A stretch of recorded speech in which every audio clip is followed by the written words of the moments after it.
ओम श्री गुरुभ्यो नमः। श्रीमन्महागणाधिपतये नमो नमः। विश्वमूर्तये श्री विश्वकर्मणे नमो नमः। मेरे प्रिय श्रोताओं, विश्वकर्मा वंशी विश्व ब्राह्मणों, श्री व्यासपीठ पर विराजमान श्री सूत जी महाराज विश्वकर्मा महापुराण के अंतर्गत एक बड़ी सुंदर कथा का वर्णन कर रहे हैं। अपने नेत्रों को बंद करके वेद शास्त्रों के मर्मज्ञ श्री सूत जी महाराज स्तुति करते हैं। कहते हैं विश्वतश्चक्षुरुत विश्वतो मुखो विश्वतो बाहुरुत विश्वतसस्पातः संबाहुभ्याम धमति संपत्रैर्धावः भूमि जनयन् देवैक। अर्थात श्री विश्वकर्मा जी के नेत्र, भुजा, मुख और चरण चारों ओर है। वे अपनी भुजा और चरणों से आकाश तथा पृथ्वी को प्रकट करते हैं। वे विश्वकर्मा एक हैं, वे ही जगत गुरु हैं। श्री सूत जी महाराज कहते हैं कि एक समय की बात है जब भगवान शिव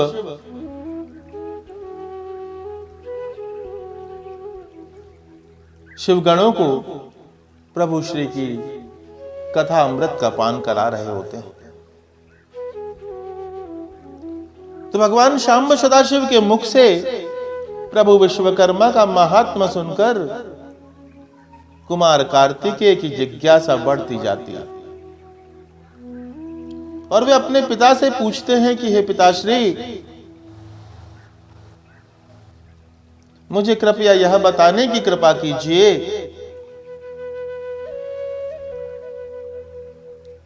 कि प्रभु श्री विश्वकर्मा तथा गायत्री मंत्र में क्या संबंध है।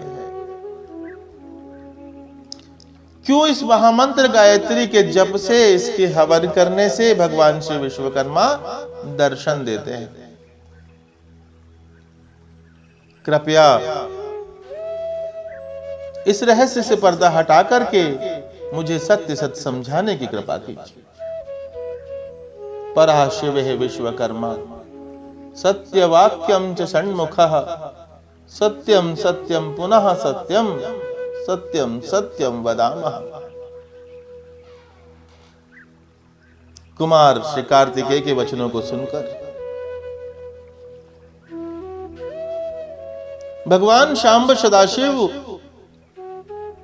अपने पुत्र की तीव्र उत्कंठा को शांत करने के लिए कहते हैं कि हे कार्तिकेय,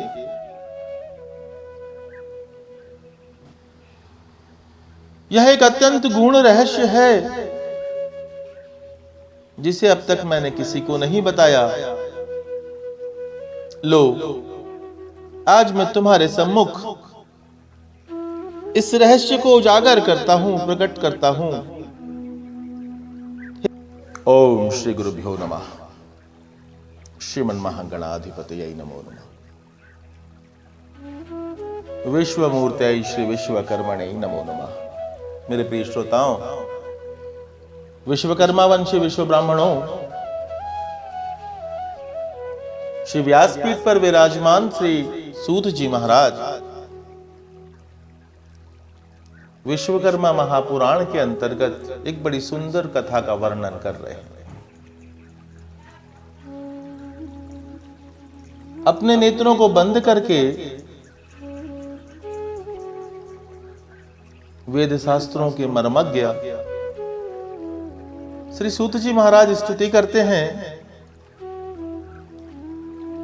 कहते हैं विश्वतश्चक्षुरुत विश्वतो मुखो विश्वतो बाहुरुत विश्वतसस्पातः संबाहुभ्याम धमति संपत्रैर्धावः भूमि जनयन् देवैक। अर्थात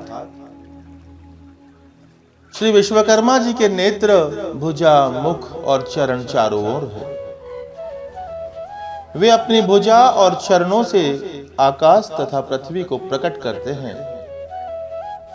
वे विश्वकर्मा एक हैं, वे ही जगत गुरु हैं।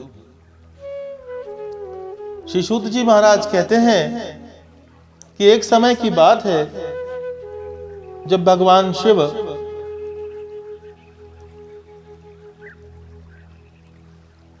शिवगणों को प्रभु श्री की कथा अमृत का पान करा रहे होते हैं, तो भगवान शांब सदाशिव के मुख से प्रभु विश्वकर्मा का महात्मा सुनकर कुमार कार्तिकेय की जिज्ञासा बढ़ती जाती है और वे अपने पिता से पूछते हैं कि हे पिताश्री, मुझे कृपया यह बताने की कृपा कीजिए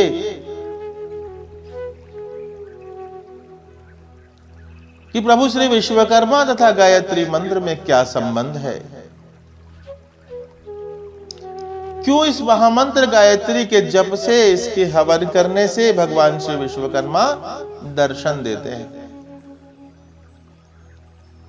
कृपया इस रहस्य से पर्दा हटा करके मुझे सत्य सत्य समझाने की कृपा कीजिए। परः शिवः विश्वकर्मा सत्यवाक्यं च षण्मुखः सत्यं सत्यं पुनः सत्यं सत्यं सत्यं वदामः। कुमार श्री कार्तिकेय के वचनों को सुनकर भगवान शांब सदाशिव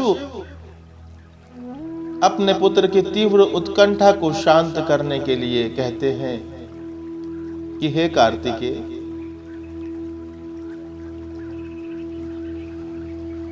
यह एक अत्यंत गूढ़ रहस्य है जिसे अब तक मैंने किसी को नहीं बताया। लो, आज मैं तुम्हारे सम्मुख इस रहस्य को उजागर करता हूं, प्रकट करता हूं। हे कार्तिकेय, इस रहस्य को जानने के पश्चात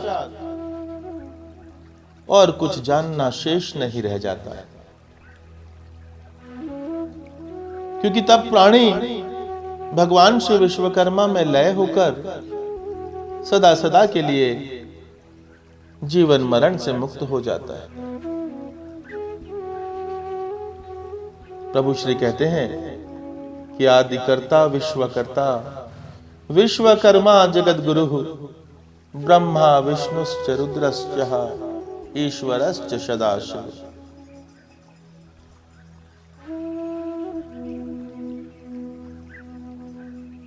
सांब सदाशिव आगे कहते हैं कि हे मेरे पुत्र, हे स्कंद, अब ध्यान पूर्वक इस वृतांत का श्रवण कीजिए।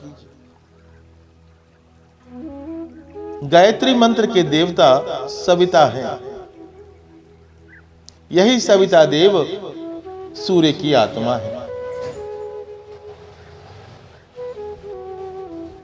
हे कार्तिकेय, जैसे हमारा शरीर स्थूल है तथा आत्मा सूक्ष्म है, यदि आत्मा शरीर से निकल जाए तो स्थूल देह रह जाती है, उसी प्रकार सविता देव सूर्य रूपी शरीर से निकल जाएं तो सूर्य नारायण निस्तेज हो जाएंगे। हे कार्तिकेय, प्रभु श्री विराट विश्वकर्मा ने जब सृष्टि रचना आरंभ की तो सर्वप्रथम सूर्य को पैदा किया तथा स्वयं सविता देव के रूप में सूर्य की आत्मा बन गए। इसलिए हे पुत्र, सूर्य की आत्मा अर्थात सविता और विश्वकर्मा एक ही हैं। अतः गायत्री और विश्वकर्मा में कोई अंतर नहीं है। गायत्री में विश्वकर्मा है और विश्वकर्मा में गायत्री।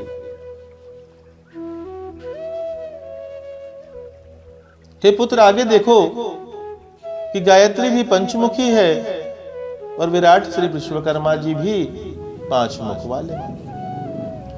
गायत्री जब एक मुखी है तो प्रभु विश्वकर्मा भी 4 भुजा और 1 मुख है। जब गायत्री 10 भुजी है तो विश्वकर्मा जी भी 10 भुजी हैं। जब गायत्री 1 मुख और 2 भुजा के स्वरूप में होती हैं तो विश्वकर्मा जी भी 1 मुख और 2 भुजा के रूप में होते हैं मानव अवतार में। दोनों ही का वाहन राजहंस है, दोनों ही के हाथ में कमंडल है, दोनों ने अपने हाथों में वेदों को धारण किया है, दोनों के मुकुट पर सूर्य की आभा मंडल है।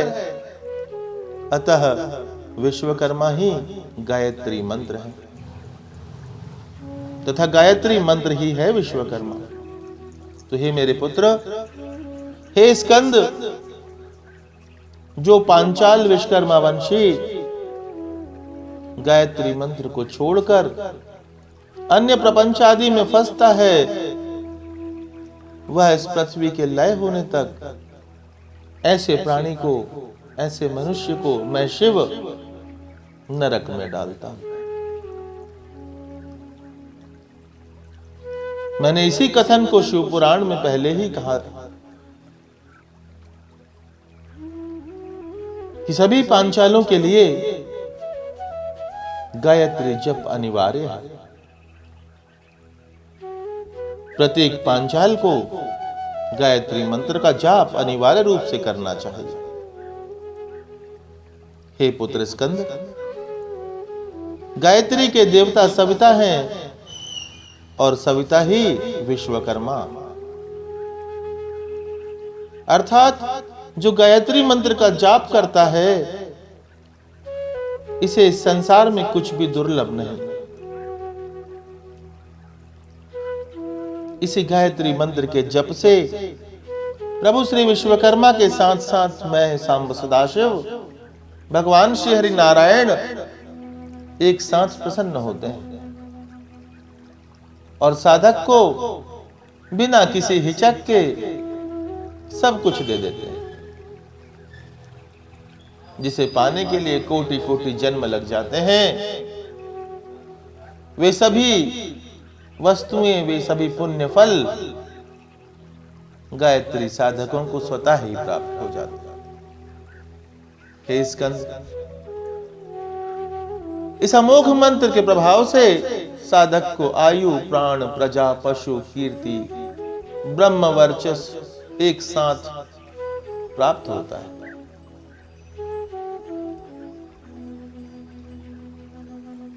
यही मंत्र मोक्ष दिलाने में भी सक्षम है। इसी एक मंत्र को पृथ्वी पर कल्प वृक्ष कहा जाता है। तब श्री सूत जी महाराज कहते हैं कि इस प्रकार शिव जी के द्वारा कुमार कार्तिकेय को प्रभु विश्वकर्मा तथा गायत्री मंत्र के संबंध के बारे में महादेव ने समझाया, इस गुण रहस्य को बताया। अपने पिता के द्वारा इस परम गुण रहस्य को सुनकर कुमार कार्तिकेय संतुष्ट होते हैं, अपने पिताश्री के श्री चरणों में प्रणाम कर आभार प्रकट करते हैं, चरण वंदना करते हैं और माता पार्वती के पास चले जाते हैं। पुनः भगवान शिव अपनी समाधि में लीन हो जाते हैं। तो मेरे प्रियजनों, इस अध्याय में पांचालों के लिए गायत्री मंत्र की अनिवार्यता स्वयं भगवान शिव शंभु ने कही।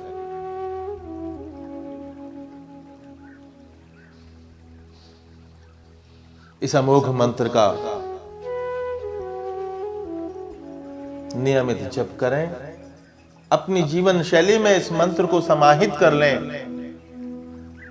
इसी पुनीत और पावन इच्छा के साथ। ये ब्रह्मलहन बमलहना गोत्री मनु पांचाल्य मुकेश विश्वकर्मा अपनी वाणी को विराम देता है। प्रेम से बोलेंगे ओम श्री विश्वकर्मणे नमः। ओम श्री विश्वकर्मार्पणमस्तु।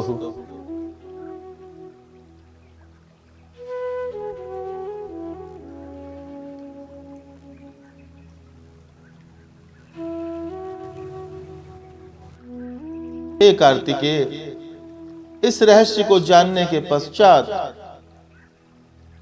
और कुछ जानना शेष नहीं रह जाता, क्योंकि तब प्राणी भगवान श्री विश्वकर्मा में लय होकर सदा सदा के लिए जीवन मरण से मुक्त हो जाता है। प्रभु श्री कहते हैं कि आदिकर्ता विश्वकर्ता विश्वकर्मा जगत गुरु ब्रह्मा विष्णुश्च रुद्रश्च ईश्वरश्च सदाशिव।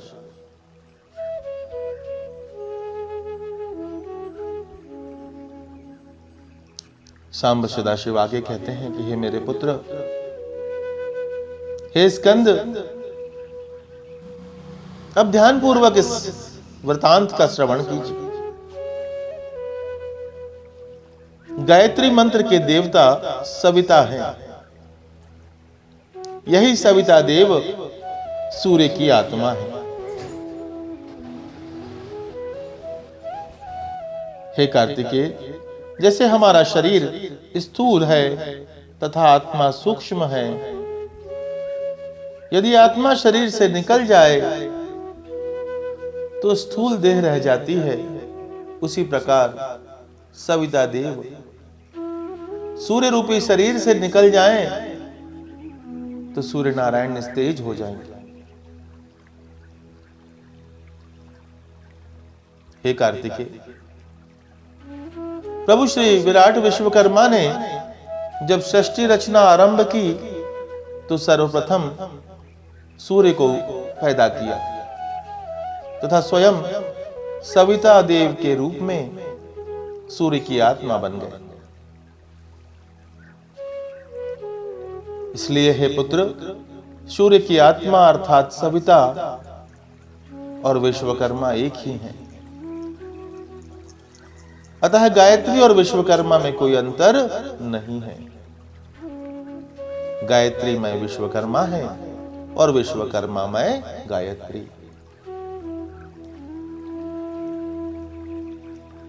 हे पुत्र, आगे देखो कि गायत्री भी पंचमुखी है और विराट श्री विश्वकर्मा जी भी 5 मुख वाले हैं। गायत्री जब एक मुखी है तो प्रभु विश्वकर्मा भी 4 भुजा और 1 मुख है। जब गायत्री 10 भुजी है तो विश्वकर्मा जी भी 10 भुजी है।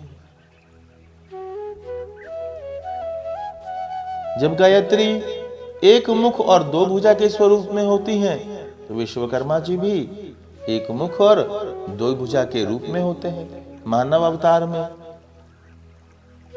दोनों ही का वाहन राजहंस है, दोनों ही के हाथ में कमंडल है, दोनों ने अपने हाथों में वेदों को धारण किया है, दोनों के मुकुट पर सूर्य की आभा मंडल है। अतः विश्वकर्मा ही गायत्री मंत्र है तथा गायत्री मंत्र ही है विश्वकर्मा। तो हे मेरे पुत्र, हे स्कंद, जो पांचाल विश्वकर्मा वंशी गायत्री मंत्र को छोड़कर अन्य प्रपंच आदि में फंसता है, वह इस पृथ्वी के लय होने तक ऐसे प्राणी को, ऐसे मनुष्य को मैं शिव नरक में डालता हूं। मैंने इसी कथन को शिव पुराण में पहले ही कहा कि सभी पांचालों के लिए गायत्री जप अनिवार्य है। प्रत्येक पांचाल को गायत्री मंत्र का जाप अनिवार्य रूप से करना चाहिए। हे पुत्र स्कंद, गायत्री के देवता सविता हैं और सविता ही विश्वकर्मा। अर्थात जो गायत्री मंत्र का जाप करता है, इसे इस संसार में कुछ भी दुर्लभ नहीं। इसी गायत्री मंत्र के जप से प्रभु श्री विश्वकर्मा के साथ साथ मैं सांब सदाशिव, भगवान श्री हरि नारायण एक साथ प्रसन्न होते हैं और साधक को बिना किसी हिचक के सब कुछ दे देते हैं। जिसे पाने के लिए कोटि कोटि जन्म लग जाते हैं, वे सभी वस्तुएं, वे सभी पुण्य फल गायत्री साधकों को स्वतः ही प्राप्त हो जाते हैं। हे स्कंद, इस अमोघ मंत्र के प्रभाव से साधक को आयु, प्राण, प्रजा, पशु, कीर्ति, ब्रह्म वर्चस्व एक साथ प्राप्त होता है।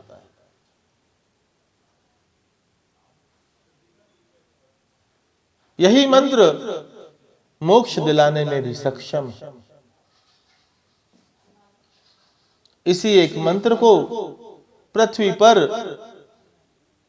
कल्प वृक्ष कहा जाता है। तब श्री सूत जी महाराज कहते हैं कि इस प्रकार शिव जी के द्वारा कुमार कार्तिकेय को प्रभु विश्वकर्मा तथा गायत्री मंत्र के संबंध के बारे में महादेव ने समझाया, इस गुण रहस्य को बताया।